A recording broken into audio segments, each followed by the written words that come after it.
Hello and welcome to Red Mate. Newcastle, Arsenal, biggest game of the weekend. I think there's a load of talking points from that game. Hopefully you all watched it, but what a controversial game, full of drama. Very exciting to watch for the neutral, but I guess the biggest talking points to start with is obviously VAR. Again, causing a lot of conversations, a lot of people debating. Only a 1-0 game, but that goal itself was extremely controversial. There's a big point I wanted to make that I feel like a lot of people probably aren't talking about because it's been very much overshadowed by a number of things that went on during that game. But before I wanted to get into that, I wanted to obviously point out the biggest thing being the goal. 3 different VAR checks that took place on the goal, which again raised the question around VAR. Is it improving the game? Is it making it better? Is it what you wanted to see? Obviously there was some massive celebrations around the goal, but they're kind of delayed, they're subdued. The players are kind of waiting. There's a little bit of angst. The minute it goes in, the Arsenal players are surrounding the refs. The Newcastle players kind of have a little bit of celebrations, but it kind of feels like maybe they didn't go too far overboard. Already there was probably some decisions where in that game we saw potential red cards that a lot of people are saying could have been sent off, a few elbows getting thrown and whatnot. But for the goal to go in, we saw that the first check being the fact that did the ball go out of play. Apparently there was 30 cameras in the stadium and not a single one could really give a conclusive answer that it definitely did go out of play. So my opinion, and I think that is probably that of most people, is that it should always favour the attacking team. I guess we want to see goals in the game. If there's a bit of doubt involved, it should always be the benefit of the striker or the attacking team,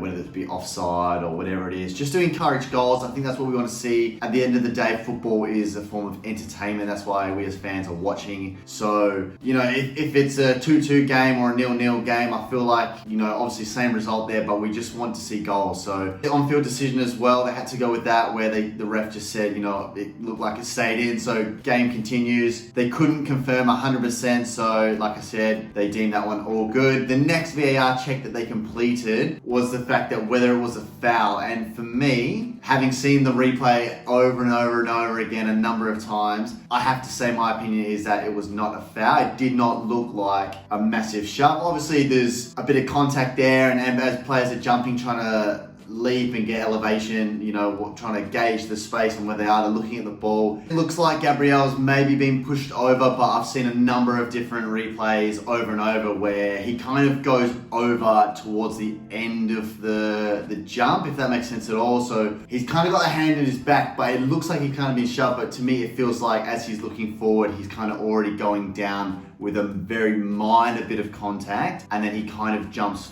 forward rather than it being a massive shove. It's only very minimal contact, and I think again the on-field decision referee, he's allowed it. I think for all those who are against VAR, again for me, going with the on-field decision definitely seems to be what's best. And the Premier League, I guess, also has that reputation of being maybe the most physical league, at least in Europe, where they do let a lot of things slide in regards to the contact, and when players are leaving a bit on each other, a little bit of shoulder bumps and shoulder to shoulder, a few tackles. They want to see a bit more free-flowing football rather than stopping at every little tackle. Again, I think it was not a foul. That's just my personal opinion. Just the way he's looking and then he kind of jumps, it doesn't look like a shove. There's definitely one angle where it's looking straight at the goal where I kind of determined that straight away. It looks like things I've definitely seen many times on a football pitch where someone's slightly off balance, and when they jump, they're not jumping up, but jumping forward. And then, last thing, and obviously probably not too much debate in this, is obviously the third check being that was it offside or not. Obviously, Raya was a little bit off the goal line, so I think they might have drawn the line from him. But anyways, that looked all clear. But I guess the biggest talking point about all that was the fact that how long it took to get a decision on a goal. And, whether or not we can sit here and say we definitely got the correct decision, there's a lot of people on the other end who are still saying it's not the correct decision. And Arteta's famously come out and he said it's disgrace. He's been in English football for 20 years and it's terrible. The officiating's useless, which, I kind of found, as a Liverpool fan, I found it a little bit funny given his response after the whole Liverpool saga with Tottenham and whatnot, where he said, there's going to be mistakes and you just have to accept it. And now when it's kind of gone against him, he's taken it very personally. But anyways, we won't get into that too much, but the whole VAR thing is very much up in the air. I think the fact it took so long, apparently it's one of the longest longest checks they've actually done. But at the same time, having mentioned there was 3 separate checks that they had to perform, so you might need to allow 3 times the amount of time they would usually spend. But anyways, I guess the point I wanted to make, what I mentioned at the start around the thing that maybe has been missed because of that whole thing, and again, it's something we've touched on with Arsenal in particular, is the fact that they are rotating goalkeepers and even bringing in a new goalkeeper this season, being David Raya, having Aaron Ramsdale, and I guess the season they had last year was obviously very good. I don't think as a neutral or maybe Arsenal fans thought that the goalkeeper was necessarily a big issue last season. Obviously, you can strengthen any position on a team to improve the squad and whatnot, but to kind of make that controversial move being the goalkeeper and having already rotated them a few times throughout the season already, to me in that goal in particular, I think it's maybe been looked over or maybe no one's really analysed it. For me, I think as a goalkeeper, you probably have to do better in that situation. The crosses come in over the top. It's a very great cross, so,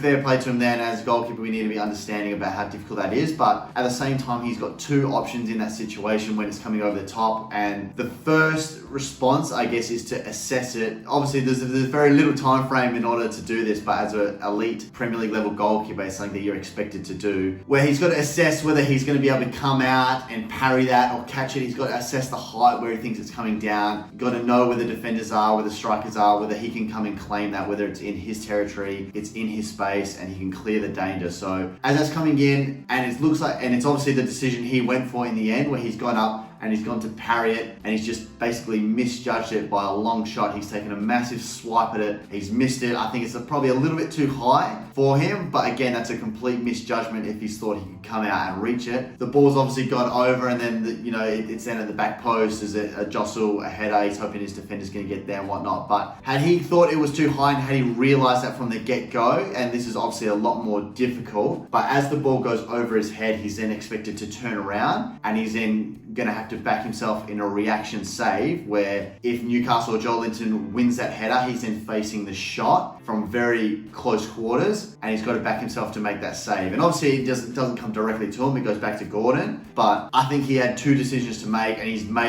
gone with the first option. And I think it was wrong, because obviously all the little bits are being scrutinised. Was it a push? Was it offside? Did the ball go out? But if you just watch Raya in that position, he's just spinning around. He looks a little bit like a headless chicken. I think he's very out of position. And again, I don't want to go too hard on him, but it kind of just adds to the fact, and it's a topic that we've mentioned here on this channel before, where the fact that they're swapping goalkeepers at Arsenal, it's a very controversial thing to do. If this is Aaron Ramsdale, would he have done better in that situation? Is he, even if he's a little bit taller, will he come out and grab that? Can he claim it? Can he swipe it? Can he clear the danger? And again, could that whole thing completely be avoided? Does that game end 0-0? Can Arsenal go down the other end and score at some other stage in the game? I think that's just something that probably needs to be looked at, just as a little bit different angle, where there's obviously so many things going wrong in that game. And I just think if we analyse just that one little moment, and I'm not one to kind of bash on goalkeepers too much, and myself, I'm not personally a goalkeeper, but just seeing how that happened, it looked really amateur. And as a Liverpool fan, I saw for years we had some very average goalkeepers, being Mignolet and Karius, and it was really frustrating to watch. And now we're very blessed in the sense that we've got Alisson in goal, and he is world class, he is outstanding, and just all the things he does just seem to be so basic, and he never really looks like he's making an incredible save this season. Yeah, he has, so I'm just going to contradict myself straight away, but I guess when Alisson's making the one-on-one saves, when you kind of go, okay, what a save, he has stopped a goal there, that's probably when it's most notable. But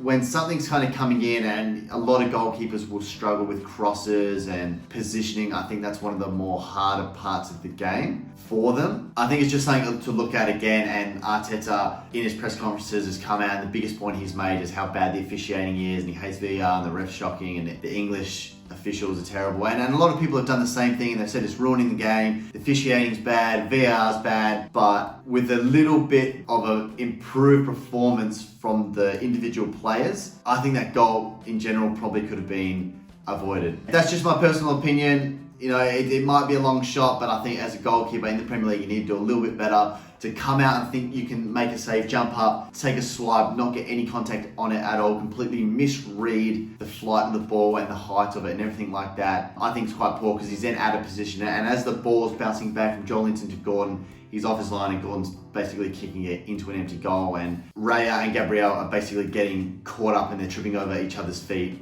as teammates, which is obviously never something that you want to do. But anyways, that's just been my opinion in a game that's been talked about so much. I didn't want to go over and repeat the same things over and over. I wanted to kind of point out something that I noticed myself from watching the game. But yeah, that's basically been all for today. Please let me know your thoughts in the comments below, whether you thought it was a goal, whether you thought there was maybe a red card as sending off, if you think Arsenal and Newcastle are going to reach top 4 this season. I think in a game that probably means so much, where it will be so competitive this season at the top. You know, Arsenal having pushed for Premier League, pushed for the title last season, that game could mean a great deal come the end of the season when we're talking a number of points splitting the teams. But yeah, smash the like button. I've been Ant. This has been Red Mate. Thanks again for watching, and I'll see you in the next one.